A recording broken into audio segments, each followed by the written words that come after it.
Hello दोस्तों, नमस्कार। कैसे हो आप? मेरा नाम है कौशिक और इस वीडियो में मैं आपको जानकारी दूंगा क्लास 7वीं के मैथ्स के बारे में। तो इस वीडियो को शुरू से लेकर आखिरी तक देखते रहिए।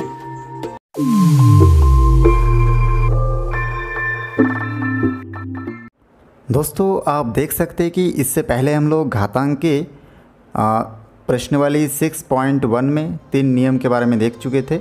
आपको मैं 3 नियम बताया था। पहला नियम था उसमें a का घात m इंटू a का घात n equal to am plus n। नियम नंबर 2 था इसमें xm और इसके ऊपर फिर से देखिए घात था। ऐसे में हम लोग दोनों घात को आपस में गुणा कर देते हैं। नियम नंबर 3 में था अगर किसी भी दो संख्या के ऊपर घात है तो उस घात को हम लोग दोनों संख्याओं में बांट देते हैं। अब मैं आपको इस वीडियो में प्रश्नावली 6.2 के बारे में जानकारी दूंगा। तो इसमें देखिए हमको और 3 नियम के बारे में जानकारी होना चाहिए। तो घातांक के नियम नंबर 4 मैं यहाँ पे नोट कर रहा हूँ। देखिए नियम नंबर 4 है a का घात m और a का घात n। अब ये अगर बटे में है मतलब भाग में है तो हम लोग कुछ इस प्रकार से लिख सकते हैं a m माइनस n।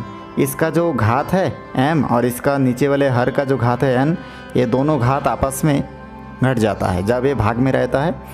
ये किसी किसी बुक में कुछ इस प्रकार से भी लिखा रहता है am भागित an। तो भी हम लोग का आंसर हम लोग लिखते हैं am माइनस n।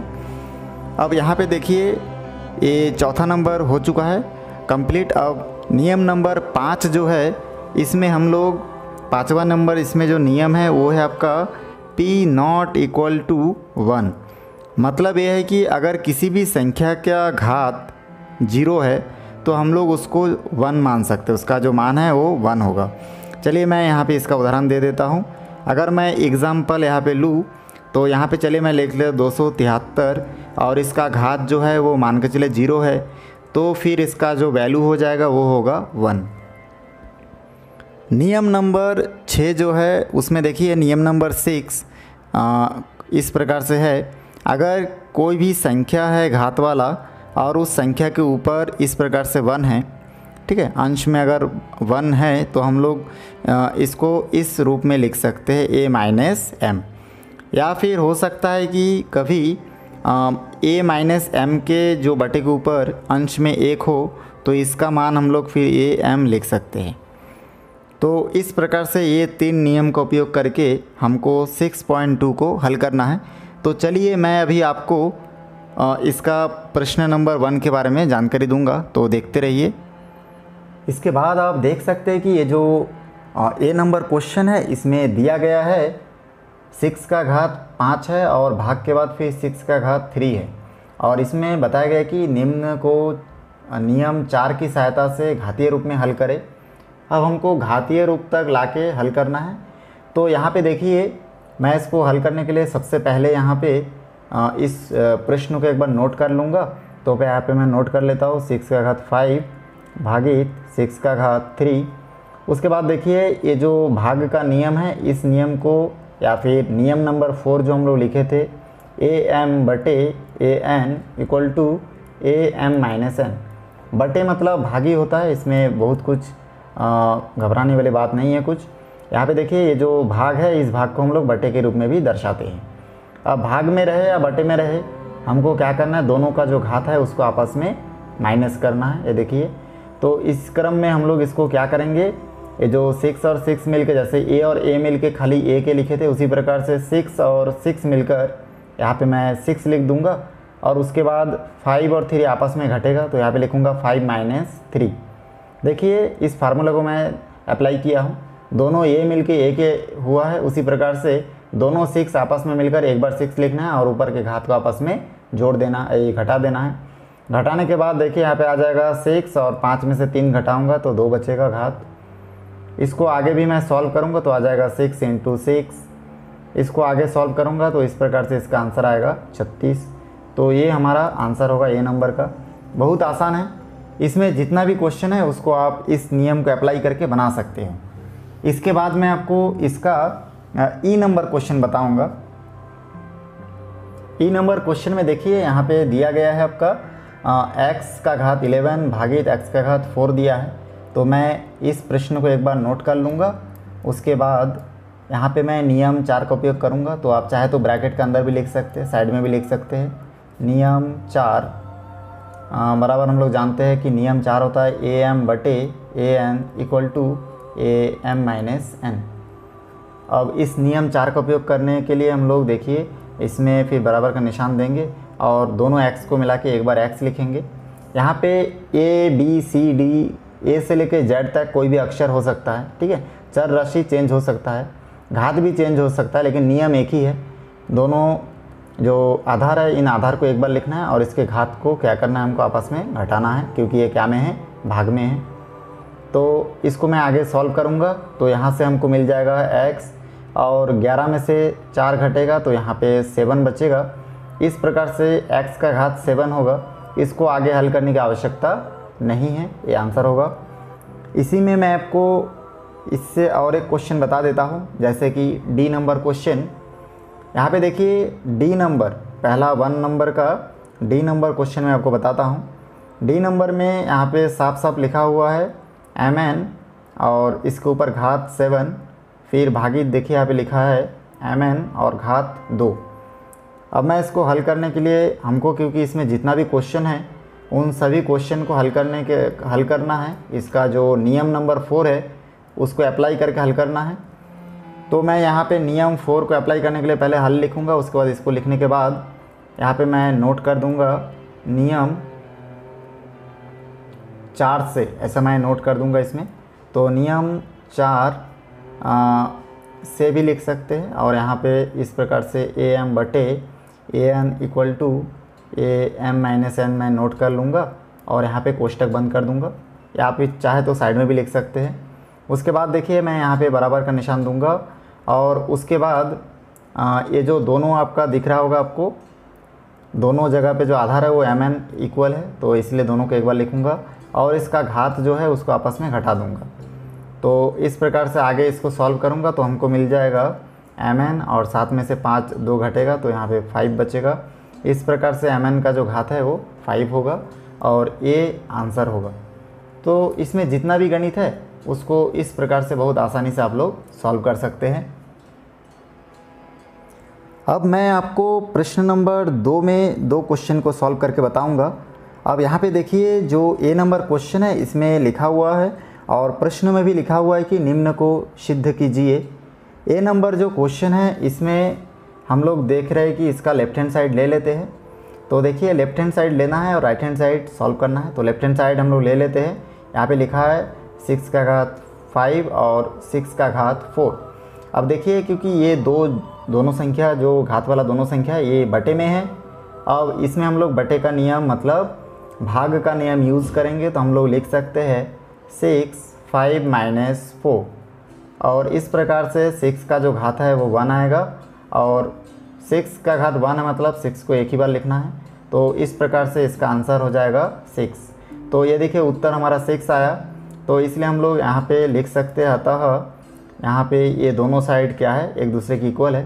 तो आप लिख सकते हैं left hand side equal to right hand side. तो इस प्रकार से प्रूफ्ड हो जाता है। तो हम लोग यहाँ पे प्रूफ्ड भी लिख सकते हैं।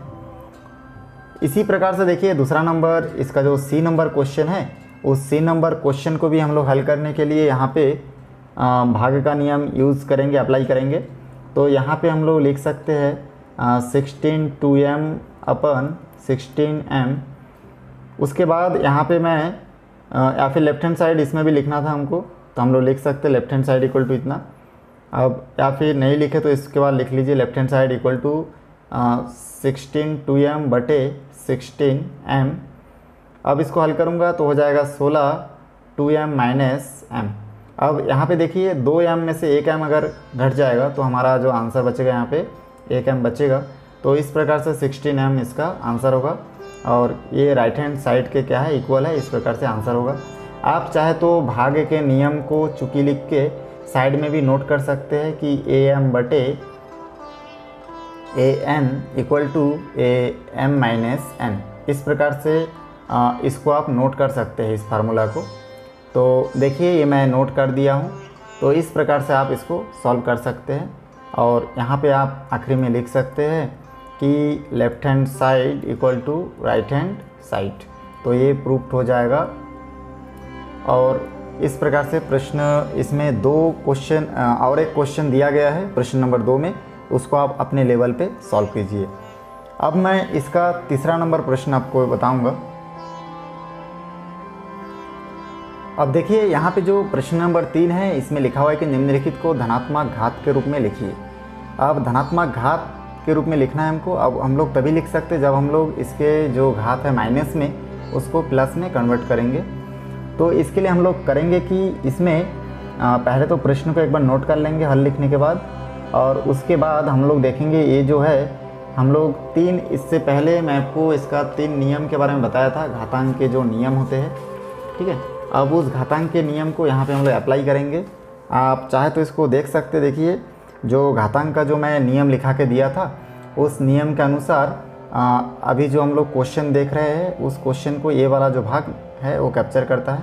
मतलब इस रूप में है तो हम लोग क्या करें, बराबर की इस तरफ ऐसे हमको बनाना है। तो इसको बनाने के लिए देखिए मैं क्या करूँगा, इसमें उस नियम का अप्लाई करूँगा। तो यहाँ पे मैं लिखूँगा बराबर देने के बाद यहाँ पे मैं लिख सकता हूँ 1/12 और इसका घात 3। देखिए मैं माइनस को हटा दिया और बटे के ऊपर 1 लगा दिया। माइनस जब भी हटाऊँगा बटे के ऊपर 1 लगाना है। अब ये मैं कहाँ से लिखा, इसके लिए मैं यहाँ पे साइड में लिखूँगा a का घात -m इक्वल टू हम लोग लिखे थे 1m। देखिए इस नियम के अनुसार जब भी हम लोग माइनस को हटाएंगे तो बराबर के बाद इस माइनस को हटाने के बाद क्या करेंगे, इस संख्या के ऊपर बटे लगा देंगे और ऊपर 1 लगा देंगे। तो इस नियम को मैं अप्लाई किया। तो ये देखिए जो हमारा क्वेश्चन को मैं सॉल्व करने के बाद जो आंसर आया, वो आंसर आपका धनात्मक घात के रूप में है। तो ये देखिए इसका जो घात है वो क्या है, धनात्मक है। तो ये हमारा आंसर होगा। एक एक लाइन का है, आपको कुछ नहीं करना है, खाली ऐसा करके छोड़ देना है। उसके बाद दूसरा नंबर क्वेश्चन को भी सॉल्व करता हूँ मैं, बी नंबर क्वेश्चन। इसको सॉल्व करने के लिए देखिए 19 और -5 इसका घात है। तो मैं बराबर के बाद लिखूँगा, देखिए 19 लिखूँगा और इसका घात 5 लिखूँगा, क्योंकि मेरे को माइनस को हटाना है। तो मैं ये देखिए जो दिया है खाली माइनस को छोड़ के बाकी सब चीज़ को लिख लेना है, और उसके बाद इसके ऊपर बटे देना है और 1 लगा देना है। तो ये जो 1 हो जाएगा, ये आपका क्या हो जाएगा, इसका धनात्मक घात। देखिए ये माइनस यहाँ से हट चुका है, तो 19 का घात जो है वो धनात्मक है। इस प्रकार से इसका आंसर होगा। आप साइड में नोट भी कर सकते हैं फार्मूला को कि a अगर -m है a के घात, तो इसको हम लोग लिख सकते हैं am और ऊपर बटे के ऊपर 1। तो इस प्रकार से ये सॉल्व हो जाता है। चौथा नंबर प्रश्न आप देखिए 1/35 दिया है। हर को अंश में, मतलब ये जो हर है इस हर को अंश में चेंज करना है, मतलब कुल मिला के ये बटे के ऊपर 1 नहीं रहना है। तो इस 1 को हटाने के लिए हम लोग इसमें पहले प्रश्न को एक बार नोट कर लेंगे, और उसके बाद देखिए नोट करने के बाद मैं इस 1 को हटाऊंगा दूसरे स्टेप में। तो मैं यहाँ पे लिख सकता हूँ 35 - 4। अब ये जैसे 1 हटा दिया तो ये 1 जो है वो हट गया है, और इस घात में क्या है, माइनस लग गया। और देखिए इससे पहले हम लोग तीसरा नंबर में हल किए थे कि माइनस हटाने के लिए हम लोग क्या करते थे, 35 के घात 4 के ऊपर बटे 1 लगा देते थे। अब उसका उल्टा हमको इसमें फॉलो करना है। तो यहाँ पे आप लिख सकते हैं क्वेश्चन, ये जो फार्मूला इसको लिख सकते हैं कि am इक्वल टू हम लोग जानते हैं कि a - m, ऐसा लिख सकते हैं। तो इस नियम का उपयोग यहाँ पे किया गया है, ठीक है। तो इस प्रकार से आप इसको नोट कर सकते हैं, ये हमारा आंसर होगा। और देखिए इसके जो हर था वो अंश में चेंज हो चुका है, क्योंकि इसका हर कितना था 35 और घात 4। तो इसमें आप देख सकते हैं कि अब ये जो हर है ये हर ऊपर चला गया। देखिए इसके बटे के ऊपर कुछ भी नहीं है, मतलब ये अंश में चेंज हो चुका है। इसी का बी नंबर मैं आपको बताऊंगा। बी नंबर में दिया गया है कि 1/x का घात 5 दिया है। इसको भी हल करना बहुत आसान है। मैं क्या करूंगा, इस हर को हमको चेंज करना है अंश में, इसलिए ऊपर से 1 हटाना है। तो उसको हटाने के लिए मैं एक बार क्वेश्चन को नोट कर लेता हूँ। उसके बाद x और 5 के सामने माइनस लगा दूंगा, तो ये 1 हट गया। इसमें जो फार्मूला अप्लाई हुआ उसको मैं साइड में नोट कर दूंगा कि 1/am इक्वल टू हम लोग लिख सकते हैं a - m, ठीक है। माइनस इस रूप में रहने से ऐसे लिख सकते हैं, और इस रूप में रहने से हम लोग उसको कन्वर्ट करके ऐसे लिख सकते हैं। तो ये हमारा आंसर होगा, और ये देखिए अंश में चेंज हो चुका है। उम्मीद है दोस्तों मेरा वीडियो आपको अच्छा लगा होगा। वीडियो अच्छा लगे तो लाइक करें, शेयर करें, सब्सक्राइब करें और बेल आइकन को भी प्रेस करें ताकि जब भी मैं कोई नया वीडियो बनाऊं तो उसका नया अपडेट सबसे पहले आप तक पहुंचे। फिर मिलते हैं एक नई वीडियो के साथ। धन्यवाद।